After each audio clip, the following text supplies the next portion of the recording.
Hello बच्चों, good evening सभी को। तो आज का जो लेक्चर है, आज के लेक्चर में हम लोग अपना जो ठोस अवस्था था उसमें थोड़ा सा आगे बढ़ेंगे। लास्ट लेक्चर जो हम लोगों ने डिस्कस किया था, तो उस लेक्चर में हम लोगों ने पढ़ा था एकक सेल के घनत्व के बारे में कि किसी भी एकक सेल के घनत्व की गणना कैसे की जाती है। अब हमारा जो अगला टॉपिक है विभिन्न प्रकार के क्रिस्टलों की संरचना।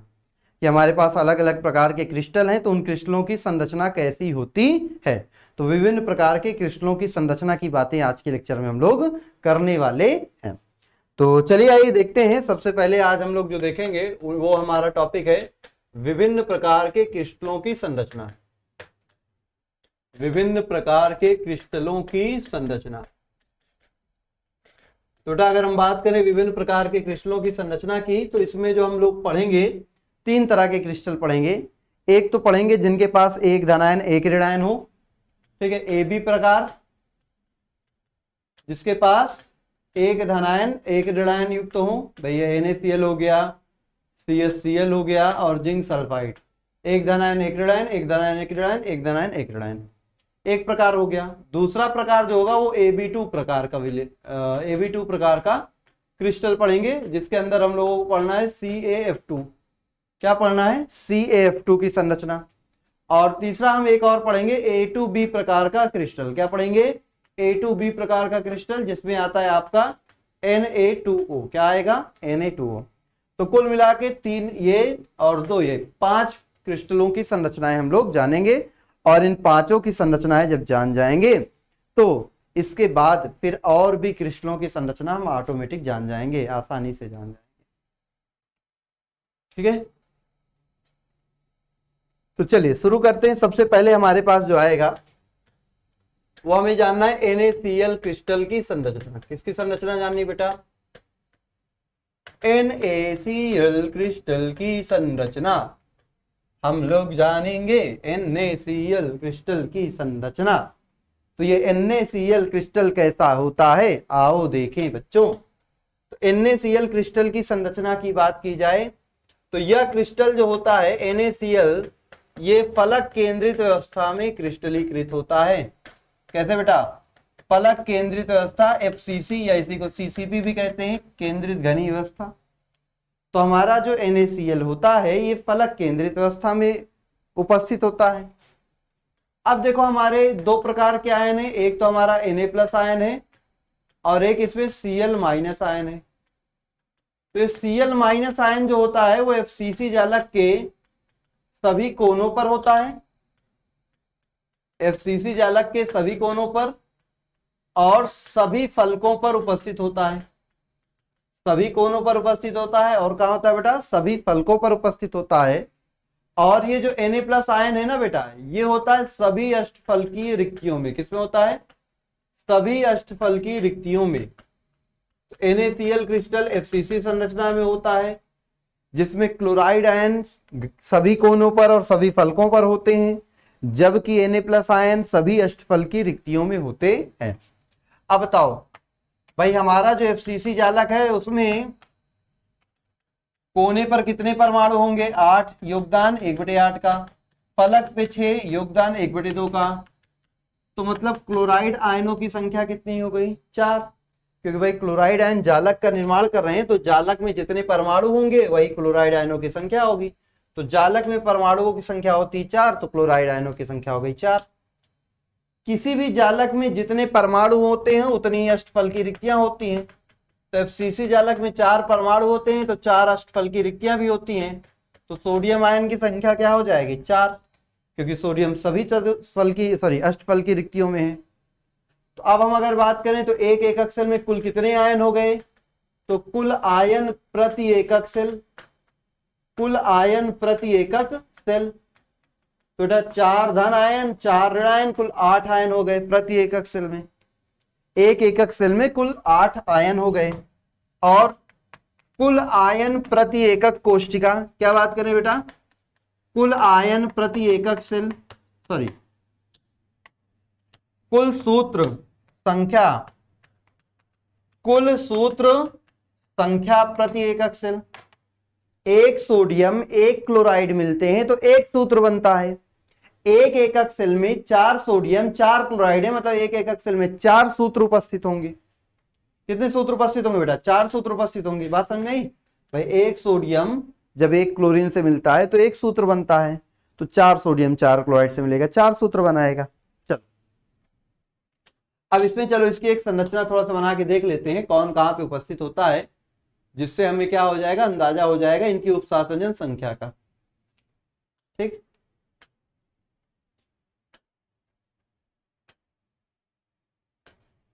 चलिए देखें, जो पीले वाले परमाणु होंगे ये सारे हमारे क्लोराइड आयन होंगे।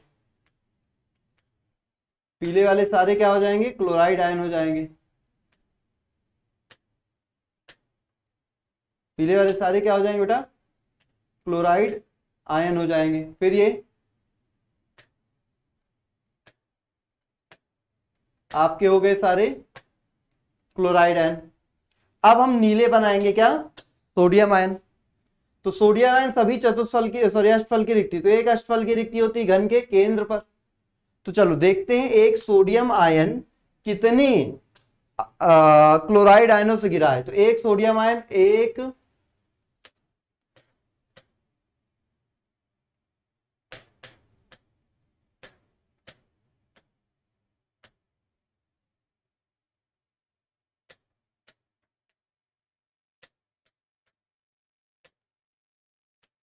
एक जो सोडियम आयन है देखते हैं कितने से गिरा है।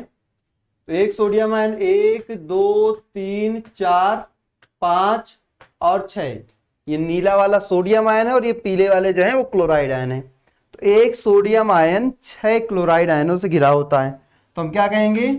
सोडियम आयन की उपसह संयोजन संख्या, सोडियम आयन की उपसह संयोजन संख्या कितनी हो जाएगी? उपसह संयोजन संख्या हो जाएगी बेटा 6, क्योंकि एक सोडियम आयन 6 क्लोराइड आयनों से घिरा होता है। चलो अब देखते हैं एक क्लोराइड आयन कितने सोडियम आयनों से घिरा है। आ जाओ इसकी बात भी कर लेते हैं। तो इसके लिए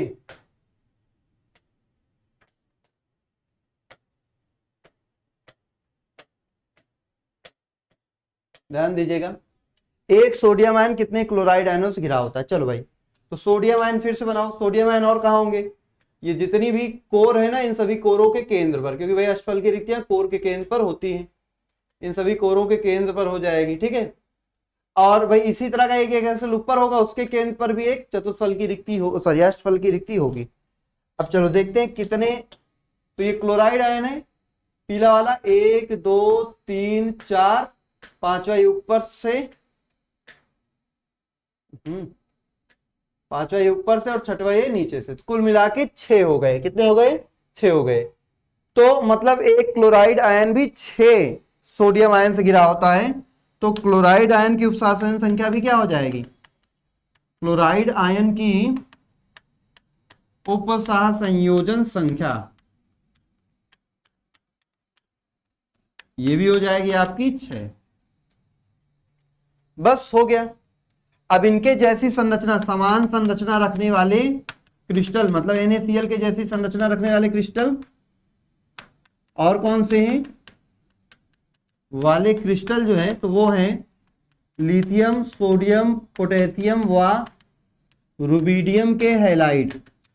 मतलब इनके जितने भी हैलाइड हैं वो सब इनके जैसी ही संरचना रखते हैं। जैसे एग्जांपल यहां हम लिखते जाएं तो LiCl, LiBr, LiI, LiF, KCl, KBr, KI, RBCl, RBI, RBBr, NABR, NAF, NAI, मतलब ये सारे जो है क्रिस्टल, इन सब क्रिस्टल की संरचनाएं ऐसी ही होती हैं। तो जहां पे धनायन है वहां पे धनायन रख देना, जहां पे ऋणायन है वहां ऋणायन रख देना। जो धनायन की उपसंयोजन संख्या धनायन की हो जाएगी, जो ऋणायन की उपसंयोजन संख्या ऋणायन की हो जाएगी। मतलब सारी चीजें सेम रहेगी, बस धनायन ऋणायन आपको बदलना है। तो ये वो क्रिस्टल हैं जिनकी संरचना NaCl के जैसी होती है। ये वे क्रिस्टल हैं जिनकी संरचना NaCl के जैसी होती है।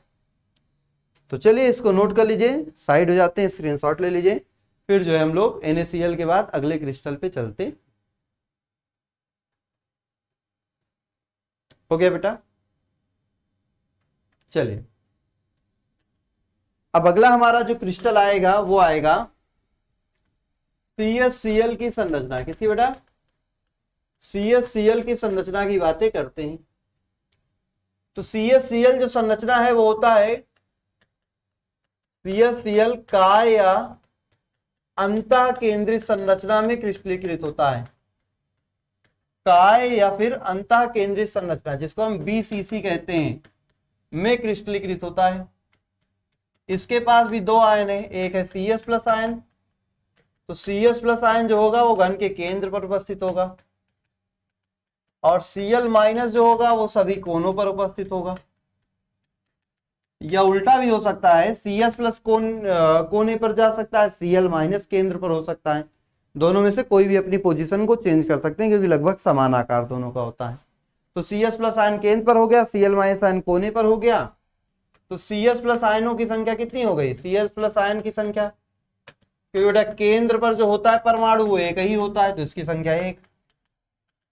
बोलो Cl माइनस की संख्या, बेटा कोने पर जो परमाणु होता है वो भी क्या होता है? 8 गुणे 1/8, मतलब कुल मिला के 1। तो कुल आयन प्रति एकक सेल कितने हो गए? एक CS प्लस और एक बेटा हो गया Cl माइनस। तो कुल मिला के 2 आयन हो गए एक एकक सेल में। कुल सूत्र संख्या प्रति एकक सेल कितनी हो गई? सूत्र संख्या प्रति एकक सेल कितनी हो गई बेटा? एक सीजियम एक क्लोरीन से मिलेगा, एक ही सूत्र बनाएगा, क्योंकि एक एकक सेल में एक सीजियम एक क्लोराइड है, तो एक ही सूत्र का निर्माण होगा। एक ही सूत्र का क्या होगा? निर्माण होगा। CS प्लस आयन, एक CS प्लस आयन जो होता है वो कितने Cl माइनस आयनों से घिरा होता है? एक CS प्लस घिरा होता है बेटा 8 Cl माइनस आयनों से। कितने से घिरा होता है? एक CS प्लस जो होता है वो 8 Cl माइनस आयनों से घिरा होता है, और एक Cl माइनस भी जो है, एक Cl माइनस भी 8 CS प्लस आयनों से घिरा होता है। आ जाओ देखते हैं।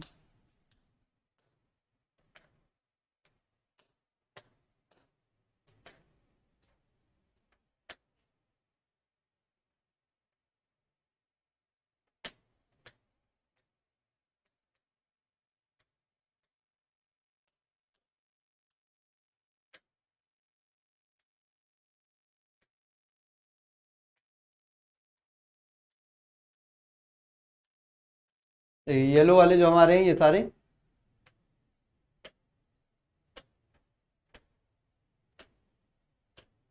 क्लोराइड आयन हो गए, और ब्लू वाला हो गया सीजियम आयन। तो देखो एक सीजियम आयन कितने क्लोराइड से गिरा है? 1 2 3 और ये आपका 4 5 6 7 और आपका 8। एक सीजियम आयन जो है वो 8 क्लोराइड आयनों से क्या होता है? घिरा होता है। एक सीजियम आयन जो है वो 8 क्लोराइड आयनों से घिरा होता है। इसी तरीके से अब आप एक बात बताओ, ये जो एक कोना है बेटा, एक कोना, अगर हम बात करें एक कोने की, तो हमारा जो एक कोना होता है, ये एक कोना 8 एकक सेलों की साझेदारी में होता है, और हर एकक सेल के केंद्र में एक CS प्लस बैठा होगा। भाई कोने पर जो परमाणु है ये 8 एकक सेलों से घिरा होता है, और हर एकक सेल के केंद्र पे एक परमाणु बैठा ही होगा CS प्लस का। तो मतलब ये जो कोने पर उपस्थित परमाणु है ये भी 8 CS प्लस आयनों से घिरा होगा। तो क्लोराइड आयन की उपशासन संख्या 8 हो गई, CS प्लस आयनों की उपशासन संख्या भी 8 हो गई, दोनों की एक जैसी होगी। और इनमें समान संरचना वाले क्रिस्टलों की बात करें तो समान संरचना वाले क्रिस्टल CsCl, CsBr, CsI, यही आपके तीनों सीजियम के ही है, तीनों इसी की जैसी संरचना रखेंगे। ठीक है, चलिए सीजियम के जो हैलाइड हैं वो इसके जैसी संरचना रखेंगे। ठीक, चलिए इसको नोट कर लीजिए, फिर अगला देखते हैं।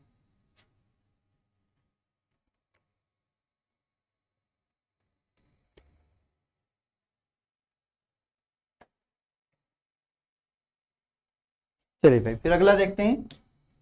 अगला हमारा जो है वो आ जाएगा जिंक सल्फाइड की संरचना। जिंक सल्फाइड की संरचना की बात करते हैं। चलिए भाई, तो जिंक सल्फाइड भी जो होता है वो किस संरचना में होता है? फलक केंद्रित संरचना। किसमें होता है बेटा? फलक केंद्रित संरचना, एफसीसी, या आप कहो केंद्रित घनी संरचना, सीसीपी में होता है। इसमें भी दो आयन है, एक है Zn2+ आयन और एक है सल्फाइड आयन। तो जब हमारा जिंक आयन होता है ये होता है एकांतर चतुष्फलकीय रिक्तियों में, एकांतर चतुष्फलकीय रिक्तियों में, और ये होता है सभी कोनों प्लस सभी फलकों पर। जो सल्फाइड होता है वो सभी कोने और सभी फलक पे होता है, और जो जिंक आयन होता है वो एकांतर चतुष्फलकीय रिक्तियों में होता है। ठीक है, तो अब देखो अगर हम बात करें सल्फाइड आयन की संख्या, तो बेटा सल्फाइड आयनों की संख्या कितनी हो जाएगी? सल्फाइड आयनों की संख्या हो जाएगी 4, क्योंकि एफसीसी इनका निर्माण कर रहा है सभी कोने सभी फलक पे। तो जो एफसीसी जालक का निर्माण करेगा उसकी संख्या एफसीसी जालक में उपस्थित परमाणुओं की संख्या के बराबर। तो सल्फाइड आयनों की संख्या हो गई 4, और जिंक आयन की संख्या कितनी हो जाए बेटा? जिंक आयनों की संख्या कितनी हो जाएगी? जिंक आयनों की संख्या भी हो जाएगी बेटा 4। क्यों? क्योंकि एफसीसी में 8 चतुष्फलकीय रिक्तियां होती हैं, और जिंक आयन एकांतर चतुष्फलकीय, एकांतर मतलब एक के बाद एक में रहेगा, दूसरे में नहीं, फिर तीसरे में, फिर चौथे में नहीं, फिर पांचवे में, मतलब आप कह सकते हो आधी चतुष्फलकीय रिक्तियों में। क्या कह सकते हो? एकांतर कहो या आधी कह दो, ये आधी चतुष्फलकीय रिक्तियों में है, आधी चतुष्फलकीय रिक्तियों में है। तो जिंक आयन एकांतर या आधी चतुष्फलकीय रिक्तियों में, सल्फाइड आयन सभी कोने पर और सभी फलकों पर है। जिंक आयनों की संख्या 4 है, सल्फाइड आयनों की संख्या भी 4 है। तो कुल आयन प्रति एकक सेल कितने हैं बेटा? कुल आयन प्रति एकक सेल जो है वो 8 है, 4 धनायन 4 ऋणायन। कुल सूत्र संख्या प्रति एकक सेल कितनी है? कुल सूत्र संख्या प्रति एकक सेल कितनी है? एक जिंक एक सल्फर से मिलता है तो एक सूत्र बनता है, 4 मिलेंगे तो 4 सूत्र बनेगा। जिंक आयन की उपसंयोजन संख्या कितनी है?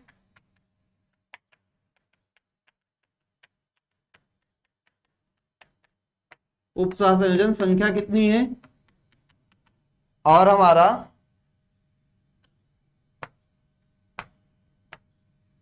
सल्फाइड आयन की उपसंयोजन संख्या कितनी है वो देखनी है। चलो यहां बनाते हैं भाई।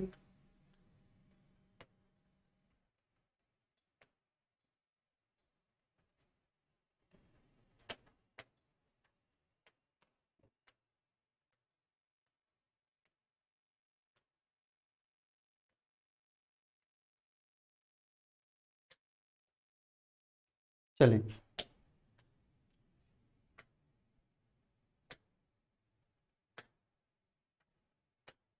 तो ये आपका हो गया।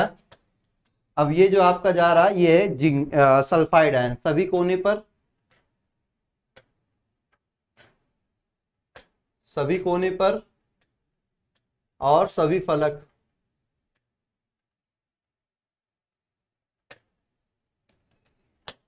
सभी कोने पर और सभी फलक पर।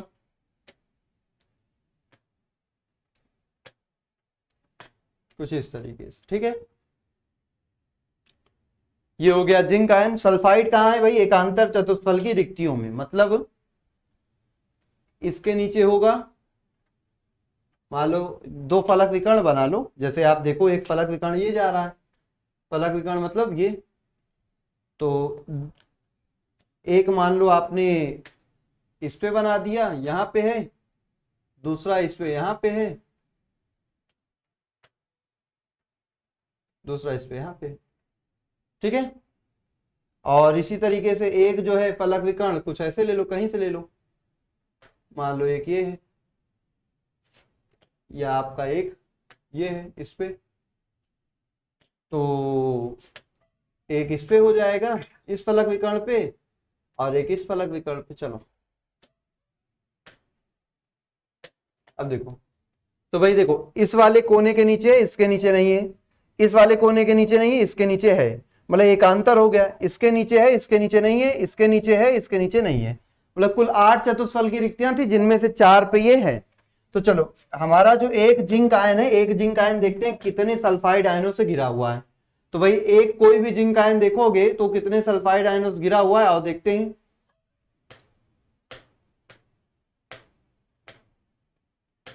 तो एक हमारा जो जिंक आयन है, ये देखोगे अगर, तो एक जिंक आयन 4 सल्फाइड आयनों से घिरा हुआ है, कहीं से भी देख लो, चाहे ऐसे देख लो, यहां से मिला के देख लो, एक जिंक आयन जो है वो 4 सल्फाइड आयनों से क्या हुआ है, घिरा हुआ है। ये देखो, ये जिंक आयन है गुलाबी वाला, और ये पीले वाले चारों सल्फाइड हैं। तो एक जिंक आयन 4 सल्फाइड आयनों से घिरा हुआ है। ठीक, चल फिर देखते हैं एक सल्फाइड आयन कितने, एक सल्फाइड आयन जो है कितने जिंक आयनों से घिरा है, इसकी बात करते हैं।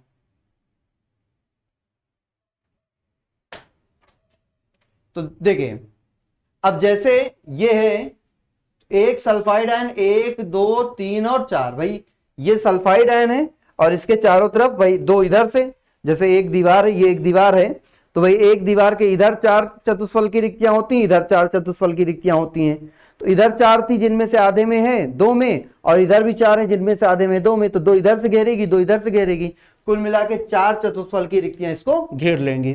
तो जिंक आयन की उपशासन संख्या भी 4 हो जाएगी, और आपकी जो सल्फाइड आयन है इसकी भी उपशासन संख्या कितनी हो जाएगी, 4 हो जाएगी।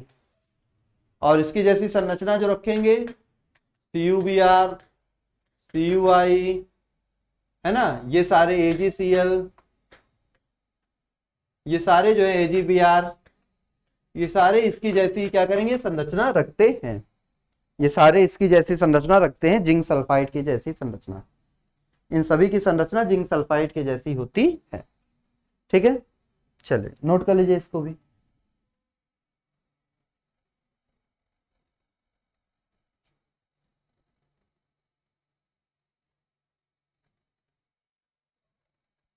हो गया,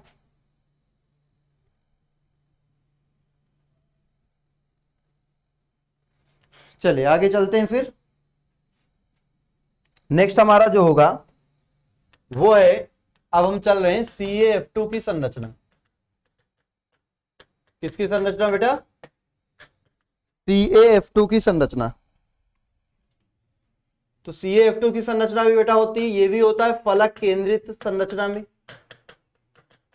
फलक केंद्रित संरचना FCC, या इसी को बोलो CCP संरचना।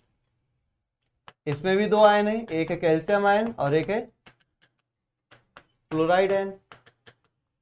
अब क्योंकि इसमें कैल्शियम आयन का आकार बड़ा है, इसलिए ये जालक का निर्माण ये करेगा, क्योंकि भाई कैल्शियम आयन का आकार बड़ा है, इसलिए जालक का निर्माण अब कैल्शियम आयन करेगा। तो ये सभी कोने पर और सभी फलकों पर ये चला जाएगा। और फ्लोराइड आयन का आकार छोटा है, तो ये सभी चतुष्फलकीय रिक्तियों में रहेगा। तो अगर हम बात करें कैल्शियम आयनों की संख्या की बेटा, तो क्योंकि कैल्शियम आयन जालक का निर्माण कर रहे हैं और जालक है FCC, तो जालक में परमाणु की संख्या 4, कैल्शियम आयनों की संख्या हो जाएगी 4। फ्लोराइड आयनों की संख्या, क्योंकि फ्लोराइड सभी चतुष्फल की रिक्तियों में है, और चतुष्फल की रिक्तियां परमाणुओं की होती 2 गुनी, मतलब 4 दूनी 8, फ्लोराइड आयनों की संख्या हो जाएगी 8। तो कुल आयन प्रति एकक सेल कितने हो गए बेटा, कुल आयन प्रति एकक सेल हो गए 4 और 8 कितने, 12। कुल सूत्र संख्या प्रति एकक सेल कितनी हो गई, कुल सूत्र संख्या प्रति एकक सेल वो हो गई बेटा, देखो एक कैल्शियम 2 फ्लोरीन से मिलेगा तो एक सूत्र बनेगा, 4 कैल्शियम 8 फ्लोरीन से मिलेंगे तो 4 सूत्र बनेगा। तो ये हो गई 4, कितनी हो गई 4, ठीक है, कितनी हो गई बेटा 4 हो गई। अब हमें जो जानना है वो क्या जानना है, आपको पता ही है, Ca2+ आयन की उपशासन संख्या मतलब कोऑर्डिनेशन नंबर, और फ्लोराइड आयन की भी उपशासन संख्या मतलब कोऑर्डिनेशन नंबर। चलिए, तो ये मान लो जितने पीले वाले हैं ये सारे कैल्शियम आयन हैं, और ये जो पिंक वाले हैं ये सारे क्या हैं, एक इसके नीचे होगा, एक इसके नीचे हो जाएगा, एक इसके भी नीचे आ जाएगा, एक इसके ऊपर आ जाएगा, इस तरीके से। और ये सारे हमारे जो है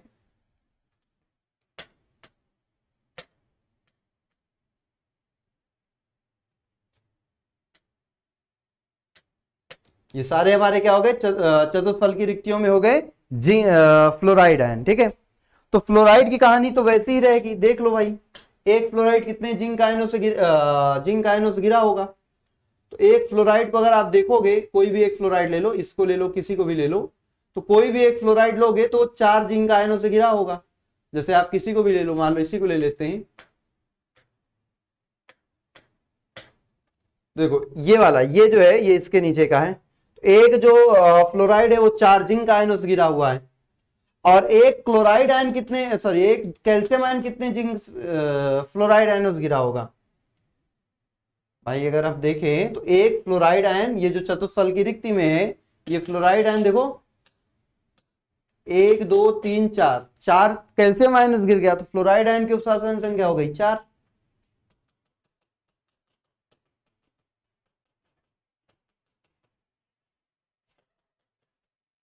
है ना। अब कैल्शियम आयनों की उपसाधन संख्या देखो, जैसे एक दीवार है, ये एक दीवार है, इस दीवार के इधर भी 4 चतुष्फल की रिक्तियां, इधर भी 4 चतुष्फल की रिक्तियां, बीच में बैठा है कैल्शियम, तो बीच में कैल्शियम बैठा है। अब ये कैल्शियम देखो किधर, इधर 1 2 3 4, 4 इधर से घेरे हैं, और 1 2 3 4, 4 बगल से भी तो घेरेंगे। अगर इसी तरह एक एकक सेल और भी तो होगा भाई, केवल अकेले ये तो रहेगा नहीं, तो बगल से भी 4 घेरेंगे, इधर से भी 4 घेर लिए, कुल मिला के कितनी हो गई, 8 हो गई। कितनी हो गई, 8। तो एक कैल्शियम आयन 8 फ्लोराइड आयनों से घिरा होता है। ठीक है, इसकी जैसी संरचना होती है BaCl2 की, CaCl2 की, SrF2 की, SrCl2 की, ये सारे जो होते हैं CaF2 के जैसी संरचना होती है, और इस संरचना को हम फ्लोराइड संरचना भी कहते हैं। इस संरचना को क्या बोलते हैं बेटा, फ्लोराइड संरचना कहते हैं। ये संरचना हमारी कहलाती है फ्लोराइड संरचना। क्या कहलाती है, फ्लोराइड संरचना। ठीक है, चलिए अब इसी के जैसा एक और है, मतलब दूसरा Na2O। क्या हो जाए बेटा, Na2O। चलो Na2O की कहानी समझ लेते हैं।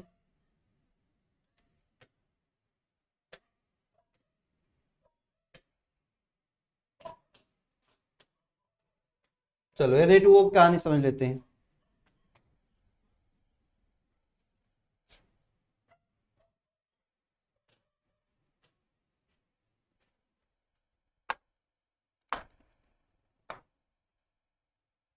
चलो Na2O की, किसकी कहानी समझनी बेटा इस बार, Na2O की।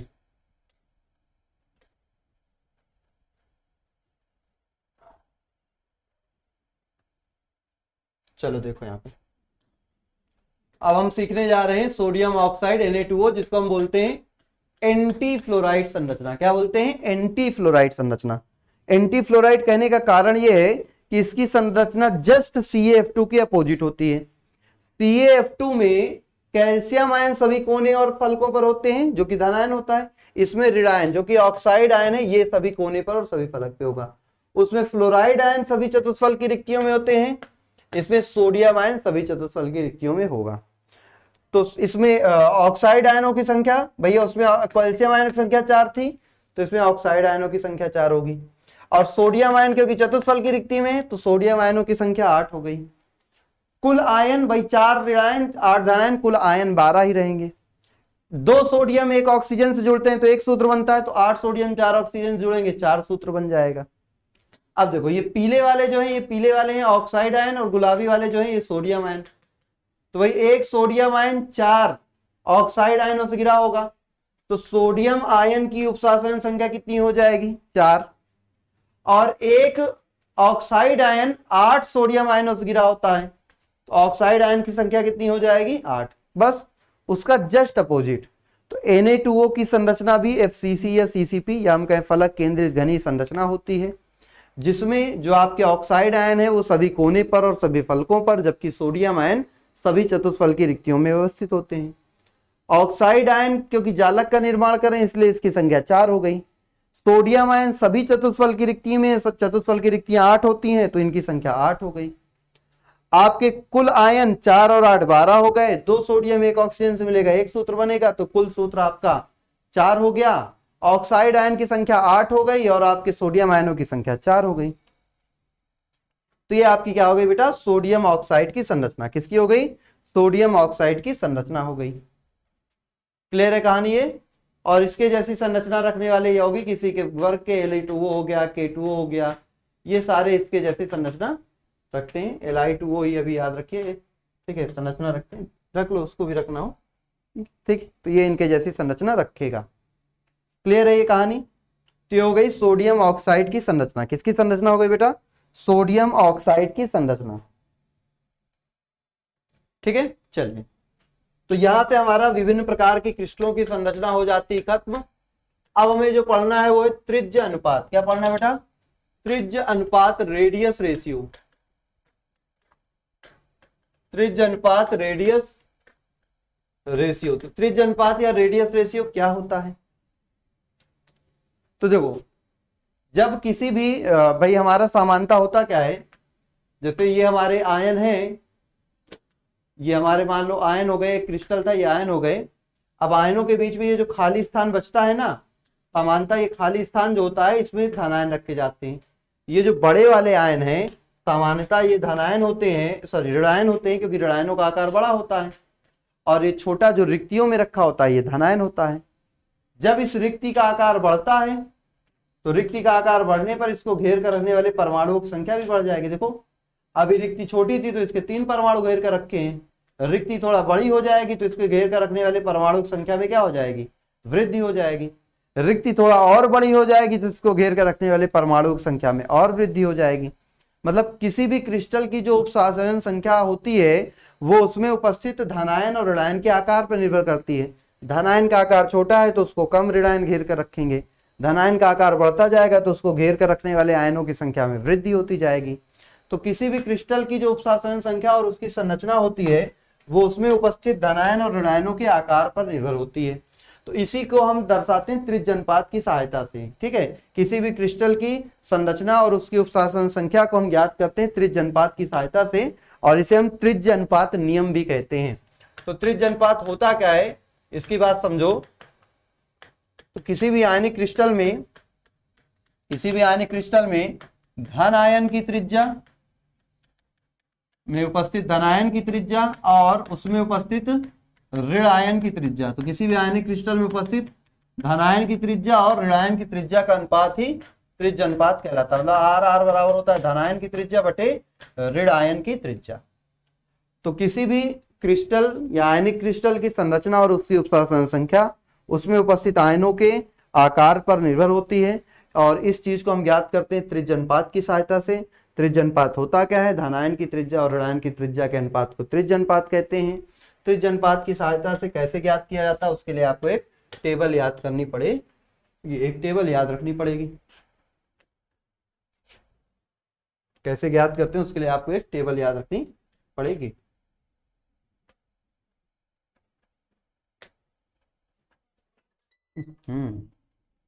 जादू है, नशा है, आहा बंद हो गया है, क्या बात है, चालू हो जाने दो भाई। एनर्जी स्टार है लेकिन इसके पास एनर्जी नहीं रहती है, गड़बड़ा देता है मामला। चल भैया ऑन हो जाओ, नाराजगी दूर कर लो अपनी।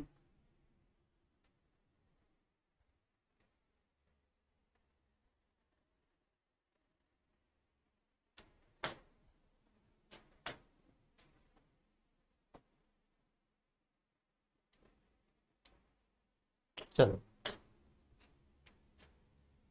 तो हमने क्या कहा, त्रिज्य अनुपात को आपको याद रखने के लिए एक टेबल याद रखना पड़ेगा। संरचना और ज्यामिति ज्ञात करने के लिए आपको एक टेबल याद रखना होगा। त्रिज्य अनुपात, उपसाधन संख्या और फिर आपकी उसकी संरचना। सबसे पहले क्या होगा, त्रिज्य अनुपात फिर बेटा इसकी उप सहसंयोजन संख्या और फिर इसकी संरचना कहो या ज्यामिति कह दो, ज्यामिति। अगर किसी भी क्रिस्टल का त्रिज्य अनुपात 0.155 से छोटा होगा, रेडियस रेशियो, तो उसका जो कोऑर्डिनेशन नंबर होता है, कोऑर्डिनेशन नंबर 2 होगा और उसकी जो संरचना होगी वो रेखीय होगी।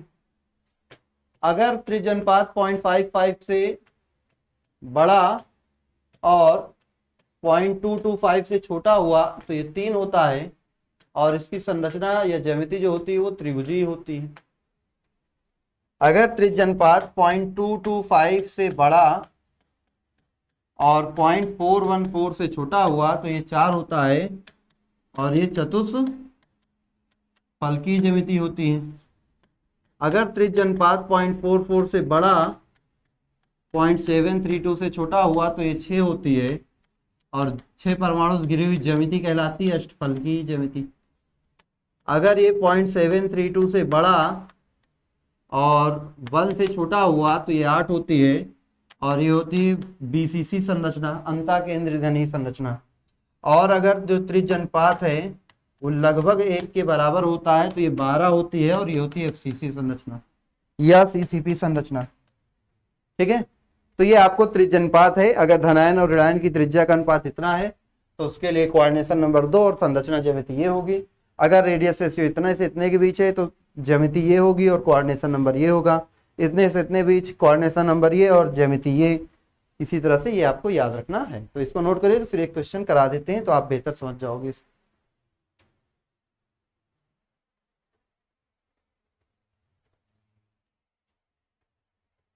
हो गया नोट, स्क्रीनशॉट ले लीजिएगा। चलिए, जैसे आपसे क्वेश्चन कह रहा है एक आयनिक क्रिस्टल AB में धनायन A+ की त्रिज्या 0.90 एंगस्ट्रॉम व ऋणायन B- की त्रिज्या 1.81 एंगस्ट्रॉम है, तो क्रिस्टल की उप सहसंयोजन संख्या वो ज्यामिति बताइए। ठीक है, चलिए। कह रहा है जो धनायन है A+ उसकी त्रिज्या है 0.90, जो ऋणायन है B- उसकी त्रिज्या है 1.81। थोड़ा रेडियस रेशियो निकाल लो, क्या हो जाएगा 0.90 बटे 1.81, लगभग ये 0.5 के करीब आएगा, क्योंकि देखो 9 दूनी 18 और 2 से काटोगे 1 को तो 2 पंचे 10, 0.50 के करीब आएगा। ये रेडियस रेशियो अगर देखोगे तो ये रेडियस रेशियो जो है वो है 0.414 से 0.732 के बीच। और इस रेडियस रेशियो में जो आपकी कोऑर्डिनेशन नंबर होती है, बेटा 6, और जो ज्यामिति प्राप्त होती है अष्टफलकीय। क्या प्राप्त होगी? अष्टफलकीय। ठीक है, बस हो गया। इस तरह से इसके क्वेश्चन आपसे बनेंगे।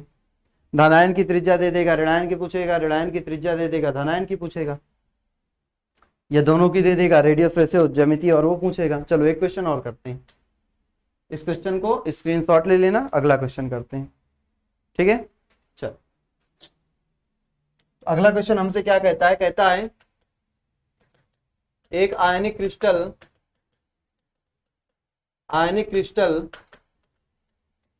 AB की संरचना NaCl के समान है, NaCl के समान है। यदि A+ की त्रिज्या 120 पिकोमीटर हो तो ऋणायन की अधिकतम व न्यूनतम त्रिज्या बताइए। अधिकतम व न्यूनतम त्रिज्या बताइए। चलिए भाई देखो, NaCl के समान संरचना